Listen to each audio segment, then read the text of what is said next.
Irmãos amados, então nós vamos abrir a palavra de Deus para o nosso ensino nesta noite. E nós vamos ler Apocalipse capítulo 13, todo o capítulo 13. Apocalipse capítulo 13.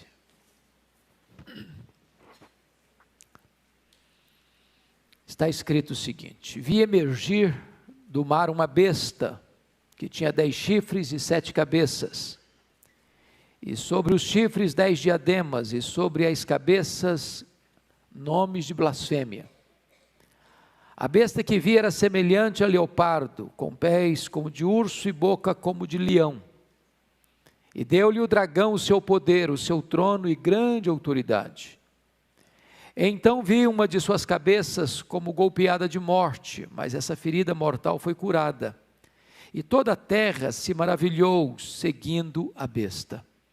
E adoraram o dragão, porque deu a sua autoridade à besta. Também adoraram a besta, dizendo: quem é semelhante à besta? Quem pode pelejar contra ela? Foi-lhe dada uma boca que proferia arrogâncias e blasfêmias, e autoridade para agir 42 meses. E abriu a boca em blasfêmias contra Deus, para lhe difamar o nome e difamar o tabernáculo, a saber, os que habitam no céu. Foi-lhe dado também que pelejasse contra os santos e os vencesse. Deu-se-lhe ainda autoridade sobre cada tribo, povo, língua e nação. E adorá-lo-ão todos os que habitam sobre a terra, aqueles cujos nomes não foram escritos no livro da vida do Cordeiro, que foi morto desde a fundação do mundo. Se alguém tem ouvidos, ouça. Se alguém leva para cativeiro vai. Se alguém matar a espada, necessário é que seja morto a espada. Aqui está a perseverança e a fidelidade dos santos. Vi ainda outra besta emergir da terra. Possuía 2 chifres, parecendo cordeiro, mas falava como dragão. Exerce toda a autoridade da primeira besta na sua presença. Faz com que a terra e os seus habitantes adorem a primeira besta, cuja ferida mortal foi curada. Também opera grandes sinais, de maneira que até fogo do céu faz descer a terra diante dos homens. Seduz os que habitam sobre a terra, por causa dos sinais que lhe foi dado executar diante da besta, dizendo aos que habitam sobre a terra que façam uma imagem à besta, àquela que ferida a espada sobreviveu. E lhe foi dado comunicar fôlego à imagem da besta, para que não só a imagem falasse, como ainda fizesse morrer quantos não adorassem a imagem da besta. A todos os pequenos e os grandes, os ricos e os pobres, os livres e os escravos, faz que lhes seja dada certa marca sobre a mão direita e sobre a fronte, para que ninguém possa comprar ou vender, senão aquele que tem a marca, o nome da besta ou o número do seu nome. Aqui está a sabedoria. Aquele que tem entendimento, calcule o número da besta, pois é número de homem. Ora, esse número é 666. Eu quero conversar então com vocês hoje sobre este tema, o anticristo, o agente de Satanás. Quem esteve conosco, segunda-feira passada, examinando Apocalipse capítulo 12, vimos que o dragão, representando Satanás, o diabo, a antiga serpente, com toda a sua fúria, atacou Cristo e a sua igreja, mas vimos que ele foi derrotado no céu e derrotado na terra. Porém, ainda o dragão recebe permissão para perseguir a igreja com sua fúria mais terrível. E é isso que vamos ver neste capítulo 13. É sempre intenção de Satanás ou do dragão imitar a Deus. O dragão tenta imitar o próprio Deus Pai. E aí, como Jesus Cristo, Deus Filho, ele se encarnou, então também Satanás vai querer imitar o que chamaríamos de uma antitrindade, O dragão representando o Deus Pai e o anticristo tentando representar o Deus Filho. E assim como Deus Filho se fez carne, agora Satanás vai querer uma espécie de simulacro da encarnação por meio da figura do anticristo. E é curioso que também surge uma outra besta, a besta que surge da terra, que nós chamamos de o falso profeta. É aquele líder religioso que vai facilitar e abrir caminho para o anticristo, que é um líder político. E desta maneira, o falso profeta vai ser uma espécie de simulacro da pessoa do Espírito Santo. Mas como o Senhor tem uma igreja, que é a noiva do Cordeiro, também o diabo vai querer um simulacro, uma imitação. Vai ser a grande Babilônia, chamada a grande meretriz. De tal maneira que vemos aqui a configuração do diabo num imenso esforço de querer imitar o Deus Pai, o Deus Filho, o Deus Espírito Santo, inclusive criando uma falsa igreja, a grande meretriz, a grande Babilônia. Pergunta-se, qual vai ser o tempo da aparição do anticristo? Pois bem, embora o texto que lemos em 2 Tessalonicenses 2,7 nos informe que o mistério da iniquidade já está operando, porque já tem muitos anticristos no mundo, e desde o início foi assim. Mas esses anticristos predecessores estão simplesmente compondo esse mistério da iniquidade e preparando o caminho para este grande líder escatológico que a Bíblia chama de anticristo, ou a besta que surge do mar, ou o iníquo, ou o filho da perdição, ou o homem da desolação, ou o pequeno chifre lá da profecia de Daniel, capítulo 7. Mas quando a Bíblia vai circunstanciar a chegada desse personagem chamado de anticristo, ela nos dá 4 pistas. Primeiro, Paulo diz aqui em 2 Tessalonicenses 2,3, que vai ser no período da apostasia. Sempre houve apostasia. Mas Paulo fala de uma apostasia que tem um artigo definido, é a apostasia. Juntamente com a apostasia surge o homem da iniquidade. Então vai ser um período de grande apostasia, como nunca foi vista. Segundo, de acordo com Mateus 24, 21 e 22, no sermão profético de Jesus Cristo, vai ser também no período chamado de a grande tribulação. Terceiro, vai ser também no período em que vai haver a revelação do homem da iniquidade. Nesse período da apostasia, surge o homem da iniquidade. Vale dizer que homem da iniquidade, em 2 Tessalonicenses 2,3, a palavra iniquidade aí é anomia no grego. Ou seja, ele vai ser um homem sem lei. Se a apostasia está dominando, e o que é a apostasia? É a desistência da verdade, é o abandono da verdade, é não acolher os absolutos, é rejeitar qualquer parâmetro absoluto na vida, seja teológico, seja moral. Então notem vocês que o anticristo vem exatamente nesse lastro, vem exatamente com essa bandeira, já que o mundo não quer absolutos, o mundo está rendido ao relativismo, é terreno próprio para ele chegar, ele será o homem da iniquidade, o homem sem lei. E finalmente, esse período é chamado de o pouco tempo de Satanás. Pois bem, vamos analisar agora as várias facetas do anticristo. Eu quero trabalhar essa questão da contextualização melhor para a gente entrar na exposição de Apocalipse capítulo 13. No livro de Daniel, capítulo 7, fala também desse personagem.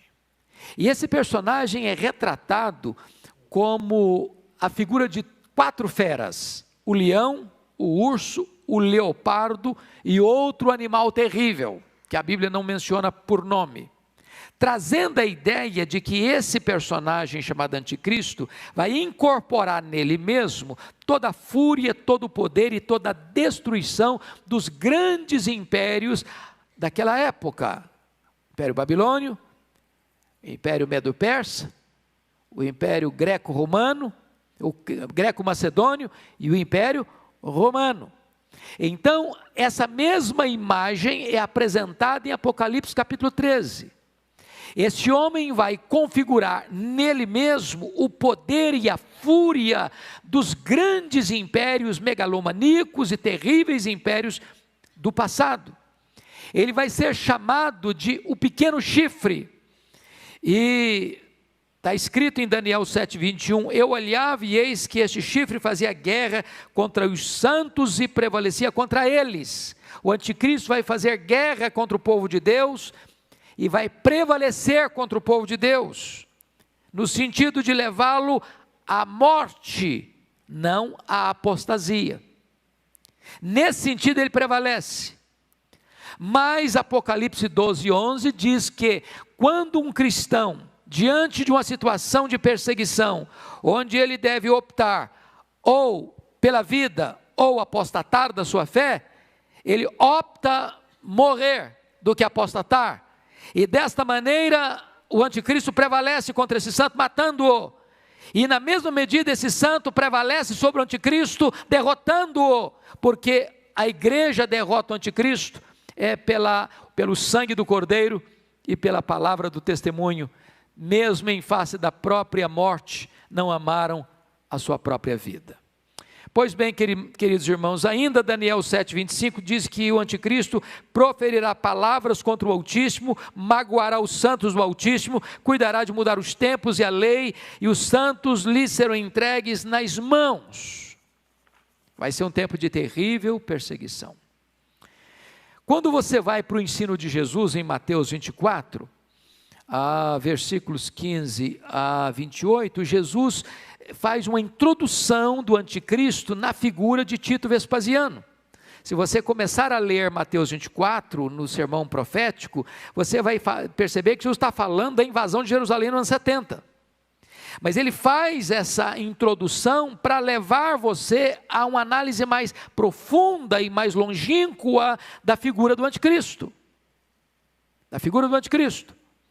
Da mesma maneira que o ataque a Jerusalém no ano 70, por Tito Vespasiano, entrando, destruindo, arruinando, queimando, massacrando, matando, e de uma forma tão avassaladora, vai ser desta maneira que este maior inimigo, ou mais terrível inimigo da igreja, vai atacar os santos, né? E agora você pode olhar comigo qual é a descrição que João faz. Aliás, preste bem atenção nisso.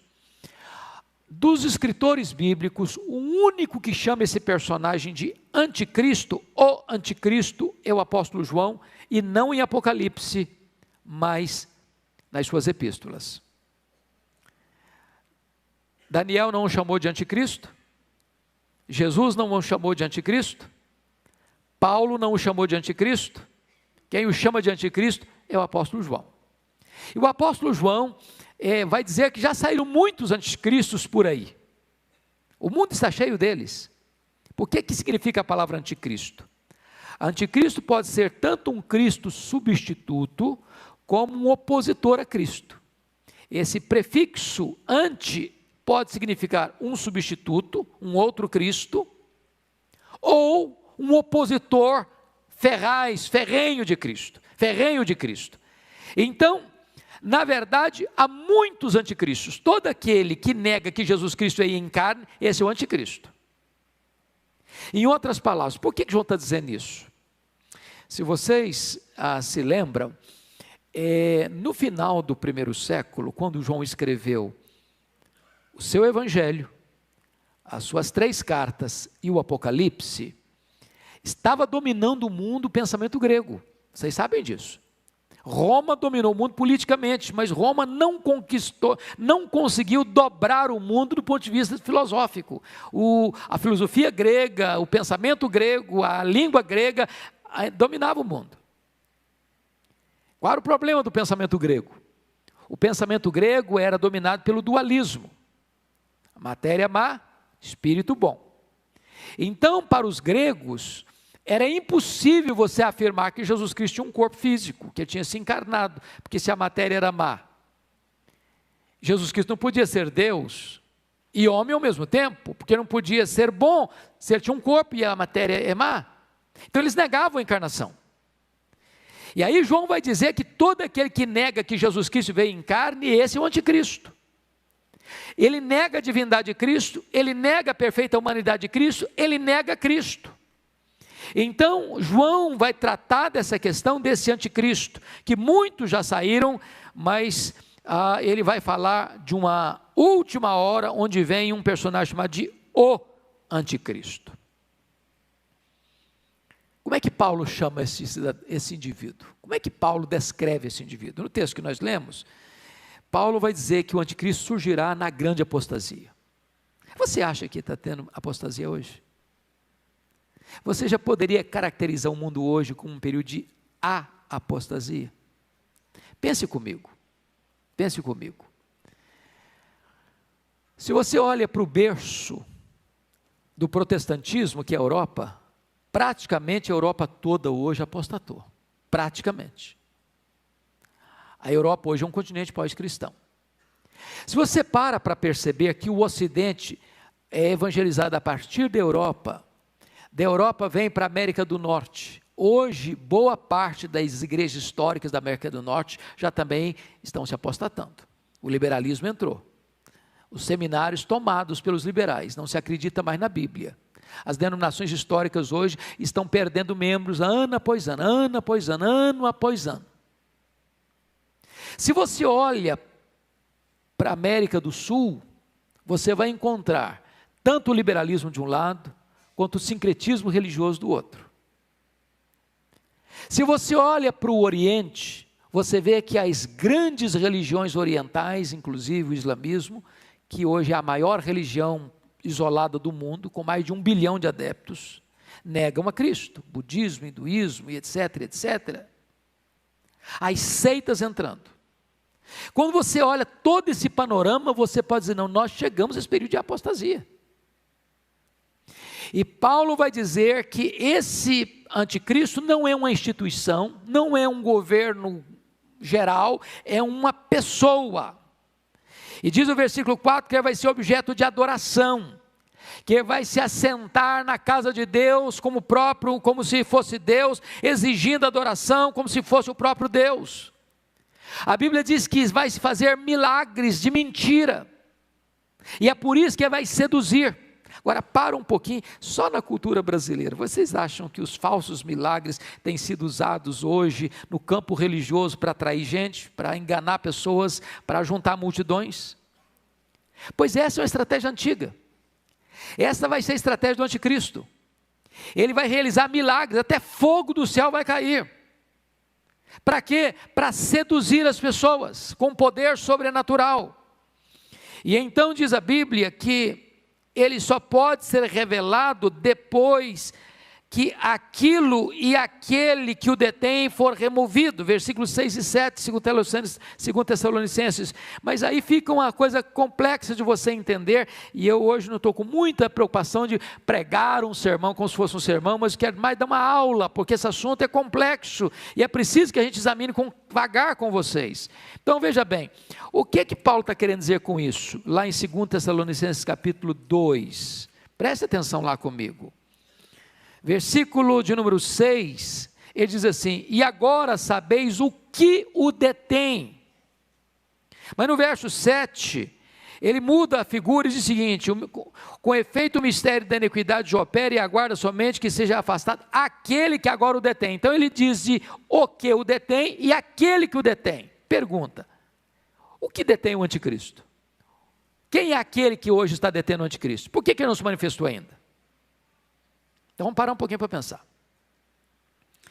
Ele vai ser o homem da iniquidade. O que é iniquidade?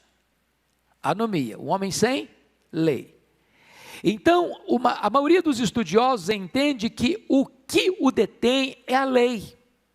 Você vive no Brasil, o que nós temos no Brasil? Uma Constituição, não é isso? Nós somos regidos por essa Constituição. Tem normas, tem regras, tem leis, tem parâmetros. Se um governante quebrar, ele se torna culpado. Se um cidadão comum quebrar, ele se torna culpado. Ele vai ser julgado de acordo com os parâmetros, com as leis prescritas ali. E o que é aquele que o detém? É o governo institucionalizado. Não importa o regime de governo. Existe um governo, existe norma, existe lei, existe parâmetros. O que o texto está dizendo é que quando o anticristo vier, ele vem como um líder mundial. E ele entra exatamente nesse veio do relativismo, ele entra exatamente nesse veio onde as pessoas não querem regras, não querem normas, não querem leis, não querem parâmetros, não querem absolutos. E ele chega exatamente nessa conjuntura para oferecer ao mundo que está caótico um tempo de paz e prosperidade. E o historiador Arnold Toynbee diz que o mundo já está preparado para qualquer líder mundial que oferecer para ele prosperidade e paz. O cenário está pronto. Então, dito isso, meus irmãos, é preciso ainda dizer o seguinte, que esse anticristo vai ser derrotado fragorosamente, com o sopro da boca do Senhor Jesus Cristo, na sua manifestação, na sua gloriosa vinda. Então, assim como nós estudamos na segunda-feira passada, que o dragão foi derrotado no céu e na terra, também o anticristo será derrotado diretamente pelo Senhor Jesus. Preste atenção, a derrota do anticristo não vai ser pela igreja. Quem vai derrotar o anticristo é o Senhor Jesus. Nós vamos vencê-lo no sentido de que nós venceremos o dragão pelo sangue do Cordeiro e pela palavra do testemunho, mas ele vai ser liquidado quando Jesus vier na sua glória e vai matá-lo com o sopro da sua boca. E o que vai acontecer? Apocalipse 19:20 diz que ele vai ser lançado no lago do fogo. E diz Apocalipse 20:10 que o diabo, o anticristo e o falso profeta vão ser atormentados nesse lago de fogo de dia e de noite pelos séculos dos séculos. Então nós estamos tratando de um inimigo feroz, mas o inimigo já está com a sua sentença lavrada, ele já está derrotado. A vitória é nossa em Cristo Jesus. Dito isso, amados irmãos, agora vamos entrar, desculpem dessa longa introdução, vamos entrar em Apocalipse capítulo 13. Vamos ver a descrição do anticristo. Primeiro, olha aí comigo versículo 1. Vi emergir do mar uma besta, que tinha 10 chifres, 7 cabeças, sobre os chifres 10 diademas, e sobre as cabeças nomes de blasfêmios. O que significa vi emergir do mar? O que significa isso? A Bíblia interpreta a Bíblia, então lá em Apocalipse 17:5 está escrito o seguinte, olha aí comigo.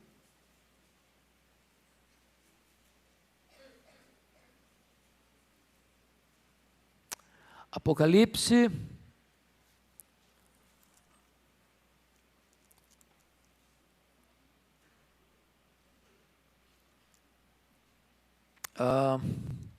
deixa eu ver, é 15, não é 5 não, Apocalipse 17:15, falou-me ainda, as águas que viste, onde a meretriz está assentada, são povos, multidões, nações e línguas.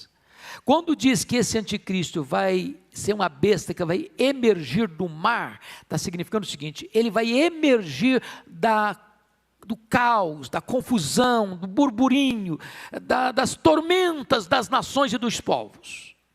É nessa conjuntura de caos político, de caos econômico, de caos social, de caos moral, de caos religioso, de apostasia, é nessa conjuntura que ele se levanta e que ele se desponta. Então vai ser um momento de convulsões naturais, de acordo com Jesus lá no Sermão do Monte, terremotos, epidemias e fomes. Vai ser um momento de convulsão social, tempo de guerras e rumores de guerras. Surgirá num tempo de profunda inquietação religiosa, ele vai brotar no período da apostasia. E ele vem para quê? Vem para oferecer ao mundo a solução. Paz, paz. Paz, paz. Então vai ser um líder carismático. Ele vai ser um homem de uma capacidade incrível, de realizar prodígios incríveis, de fazer façanhas incríveis. E ele vai atrair gente do mundo inteiro para ficar seduzido pelo seu poder, pela sua força e pela sua capacidade de fazer coisas extraordinárias. Segundo lugar, ele incorpora, olha comigo 13:2 agora. Ele incorpora todo o poder, força e crueldade dos grandes impérios do passado. A besta que via era semelhante a leopardo, com pés como de urso e boca como de leão, e deu-lhe o dragão o seu poder e o seu trono e grande autoridade. Se você para perceber esses animais, são os animais lá de Daniel, capítulo 7. Esses animais representam esses grandes impérios que dominaram o mundo: Babilônia, Medo-Persa, Greco-Macedônia e Roma. Então, se você pensa num império que tem poder, que tem força, agora pense comigo, todos os impérios juntos. Agora pense comigo em todos os impérios juntos, incorporando num único homem, num único líder. E pensem mais, que esse líder não tem apenas toda a força desses impérios políticos, mas tem a própria força e autoridade de Satanás, que lhe é concedida. Então ele vai ser um líder incomum, ele incorpora todo o poder desses impérios anticristãos. Mas mais ainda, em terceiro lugar, ele agirá no poder de Satanás. Olha comigo o versículo 4. E adorarão o dragão, porque deu a sua autoridade à besta. Também adoraram o dragão, porque deu a sua autoridade à besta. E também adoraram a besta, dizendo: quem é semelhante à besta? Quem pode pelejar contra ela? Preste bem atenção nisso aqui. Porque esse líder é uma espécie de encarnação de Satanás, o dragão, e porque Satanás vai dar para ele seu poder e sua autoridade, as pessoas no mundo inteiro vão adorar o dragão. Irmãos, nós estamos vivendo uma época de reavivamento satânico. Nenhuma religião cresce mais no mundo hoje do que o satanismo. Hoje as pessoas não têm mais constrangimento dizendo: eu adoro a Satanás, e dispor isso em praça pública. Então essa época vai ser uma época em que o diabo vai ser adorado abertamente, e as pessoas vão adorar o próprio anticristo, a própria besta, com uma grande pergunta: quem poderá pelejar contra ela? Olha o versículo 4, quem é semelhante à besta e quem pode pelejar contra ela? Ou seja, ele é um líder singular e ele parece ser um líder imbatível. Essa vai ser a grande opinião das pessoas no mundo inteiro. Mas mais um pouquinho, vamos pensar nisso.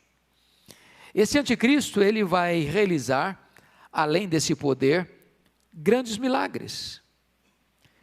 O texto de Paulo chega a dizer que o aparecimento do iníquo é segundo a eficácia de Satanás, com todo o poder e sinais e prodígios da mentira. Então preste atenção numa coisa: não embarque na ideia de que todo milagre é de Deus, não. Porque hoje tem essa ideia popular: mas tem milagre de Deus. Não, o diabo faz também, o anticristo vai fazer também, até fogo do céu vai cair, numa tentativa, num simulacro lá de imitar Elias. Mas são milagres da mentira, com um propósito não de esclarecer, mas de enganar, com um propósito não de levar a pessoa aos pés do Senhor Jesus, mas levar as pessoas aos pés do dragão, para adorá-lo. Mais do que isso, irmãos, o anticristo vai governar na força de Satanás. Se você ler o versículo 2 direito, vamos ler lá, só a parte finalzinha lá, comigo, por favor, 13:2, só a parte final. E deu-lhe o dragão o seu poder, o seu trono e grande autoridade. Preste atenção nessas três palavras: deu o dragão, que é o diabo, o seu poder, o seu trono e grande autoridade. Então o anticristo será um líder incomum. Nunca houve, nunca haverá um líder humano, político, com esse poder, com esse carisma, com essa capacidade, com essa destreza, com essa possibilidade de realizar coisas naturais e sobrenaturais. Qual a conclusão que as pessoas vão chegar? O anticristo será irresistível. Versículo 4, é o que está escrito aí: quem é semelhante à besta? Quem pode pelejar contra ela? Resultado disso, irmãos, é que a besta, o anticristo, será objeto de adoração. objeto de adoração. E você percebe que ao longo da história, sobretudo do século XX para cá, quantos ditadores que foram adorados como uma divindade. Você pega, por exemplo, não sei se você já assistiu algum vídeo da Coreia do Norte, como é feita uma doutrinação nas escolas infantis, todo dia, para que as crianças venerem o imperador, venerem o seu líder, como uma divindade. Como foi feito isso no Império Romano no passado. Como é feito ainda hoje em alguns lugares. Tudo isso é uma espécie de preparação para esse grande clímax, quando Satanás e o seu agente principal será adorado. Agora, quando você olha, você vai notar que é feita uma imagem do anticristo, o falso profeta faz isso, e leva as pessoas a adorarem a imagem do anticristo. Agora pense comigo hoje como é que é a história do culto às imagens, o culto aos ídolos. Quando a Bíblia diz que o ídolo é nada, mas o que está por trás do ídolo são os demônios. Então toda essa questão da idolatria já é uma espécie de preparação para o mundo adorar o anticristo e a imagem dele com muita naturalidade. Com muita naturalidade. Está escrito em 2 Tessalonicenses 2,4 que o anticristo fará forte oposição a toda adoração que não seja ele mesmo, a ponto de se assentar no templo de Deus e resistir a qualquer culto que não seja ele, perseguindo o povo de Deus. Agora notem comigo 13, versículo 8, que amplitude terá essa adoração do anticristo? Você pode ler o versículo 8 comigo, vamos lá? E adorá-lo-ão todos os que habitam sobre a terra, aqueles cujos nomes não foram escritos no livro da vida do Cordeiro, que foi morto desde a fundação do mundo. Eu chamo a sua atenção para um ponto fundamental aqui, para aquietar o seu coração, para você não ficar com uma vírgula de medo. Quem vai adorar o anticristo? Quem? Todos, exceto quem? Exceto aqueles cujos nomes estão escritos no livro da vida do Cordeiro. Então preste atenção nisso aqui. Se você creu no Senhor Jesus Cristo, seu nome está onde? No livro da vida. Sabe quantos que têm o nome no livro da vida que vão adorar o anticristo? Nenhum. Nenhum. Sabe quantos o Senhor Jesus salvou e vai perder para o anticristo? Nenhum. Sabe quantas ovelhas de Cristo vão ser arrebatadas das mãos dele? Nenhuma. Isso não significa que o anticristo, quando for levantado, não vai matar muitos santos. Porque veja o verso 7 comigo aí. Pode ler o 7 comigo? Vamos lá? Foi-lhe dado também que pelejasse contra os santos e os vencesse.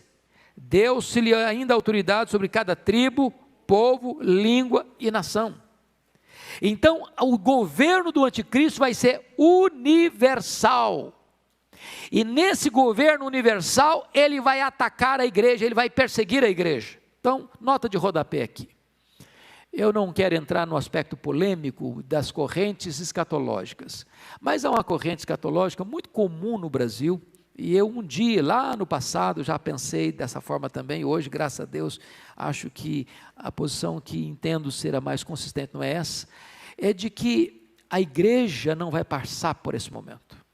A igreja vai ser arrebatada secretamente, e quando o anticristo chegar, nós não estamos mais aqui para ver e para contar a história, então eu não vou enfrentar esse negócio não. Mas não tem base bíblica isso não. Tem base bíblica não. A igreja vai estar aqui sim. A igreja vai passar pela grande tribulação sim. A igreja sempre foi uma igreja de mártires sim. Os santos aqui são os santos, é a igreja. Não temos outro povo, é a igreja. É a igreja. A igreja não será tirada da tribulação, no sentido de não enfrentá-la. A igreja vai ser arrancada do meio da tribulação, porque é no meio dessa grande tribulação que Jesus Cristo vem com grande poder e glória e mata o anticristo com o sopro da sua boca, e os que estiverem mortos ressuscitarão primeiro, e os que estiverem vivos serão transformados e arrebatados para encontrar o Senhor Jesus nos ares, e assim nós estaremos para sempre com o Senhor, e o anticristo, e o falso profeta, e o dragão lançado no lago do fogo, para ser atormentados por toda a eternidade. Então, meus amados irmãos, vamos olhar agora como este anticristo vai perseguir e se opor abertamente a Deus e à igreja de Cristo. Eu vou ler alguns versículos para vocês perceber isso. Está lá em Daniel 7:25 e outros textos da Bíblia. Está escrito assim: proferirá palavras contra o Altíssimo, contra o Deus dos deuses falará coisas incríveis. Paulo diz que ele se opõe e se levanta contra tudo que se chama Deus, ostentando-se como se fosse o próprio Deus. João declara: e ele abriu a sua boca em blasfêmia contra Deus para lhe difamar o nome. E ainda, este anticristo que nega o Pai e nega o Filho, ele está perseguindo a Deus e perseguindo a igreja de Deus, falando mal de Deus, falando mal da igreja. Se você percebeu comigo, olha aí versículo 6, 13:6, você pode ler? Pode abrir comigo? E abriu a boca em blasfêmias contra Deus, para lhe difamar o nome e difamar o tabernáculo, a saber, os que habitam no céu. Vamos entender isso aqui. Ele não pode lutar contra Deus, ele não pode lutar contra os crentes que já morreram e foram para o céu. O que é que ele fala? Ele blasfema, fala mal, ele insulta. Os que estão na terra, ele vai lutar contra eles e prevalecer. O que significa prevalecer? É a ideia de que um dia, possivelmente, se nós estivermos vivos nessa geração, vamos ter que enfrentar isso. Ou você nega Jesus, ou eu te mato. Algumas pessoas dizem: pastor, mas eu acho que eu não tenho coragem, não. Se na hora eu fraquejar, e se na hora eu não tiver peito e coragem? Deixa eu dizer uma coisa para vocês. Os mártires que foram para as fogueiras, que foram para as arenas, que enfrentaram feras, que foram crucificados, eles eram gente igual a você e a mim. Eles não eram super crentes, eles eram crentes. Se Deus permitir que a nossa geração enfrente uma situação dessa, Ele mesmo nos capacitará para enfrentar, irmãos. É óbvio. Essa força não vem de dentro, essa força vem de cima. Essa força não vem da terra, vem do céu, não vem do homem, vem de Deus. Louvado seja o Senhor. Se nós precisarmos fazer uma opção entre a apostasia e a morte, nós que pela graça de Deus somos lavados no sangue do Cordeiro e temos nosso nome no livro da vida, nós não titubearemos. Agora, os crentes nominais não vão aguentar. Sabe o que é crente nominal? É o crente que é membro da igreja, mas nunca nasceu de novo. É o crente que tem nome de crente, tem o nome no rol da igreja, mas ele nunca teve uma experiência de conversão, de novo nascimento. O nome dele está no rol da igreja, mas não está no livro da vida. Esse não vai aguentar, esse vai apostatar, esse vai abandonar, esse vai adorar o anticristo. Esse vai fugir da morte. Esse vai se render ao dragão e ao seu enviado. Agora notem vocês, e eu quero concluir aqui, a manifestação do anticristo. Hoje ele está presente nos seus precursores. Há muitos anticristos. Se você me pergunta se o anticristo já está aqui, eu não posso afirmar. E penso que aquele que afirmar corre um grande risco. Porque se ele é um homem, e se ele já está presente, eu estou marcando a segunda vinda de Cristo. E marcar a segunda vinda de Cristo é uma tolice. Toda pessoa que marcou, fracassou. O que nós podemos afirmar, e Paulo já afirmava no primeiro século, é que o espírito da iniquidade já opera. Que os anticristos estão por aí. E todos eles são precursores deste o anticristo. E o anticristo virá quando? No período de apostasia, da grande tribulação e do pouco tempo de Satanás. Quando ele se levantar, então de fato será esse tempo de anarquia, de apostasia, sem lei, quando ele vai se apresentar como alguém para reunir tudo e todos à sua volta. Muito bem, qual é o seu número? Está escrito aí, capítulo 13, versículo 18. Eu quero ir para o finalzinho agora. Ora, o seu número é 666. O que significa isso? É claro que ao longo da história muita gente pensou muita coisa sobre esse número. Lá no primeiro século, todo mundo tinha certeza que era o Nero. Depois que o Nero morreu, eles pensaram que o anticristo seria o Nero redivivo. É por isso que quando Domiciano assumiu o governo em 81, ele foi chamado de segundo Nero.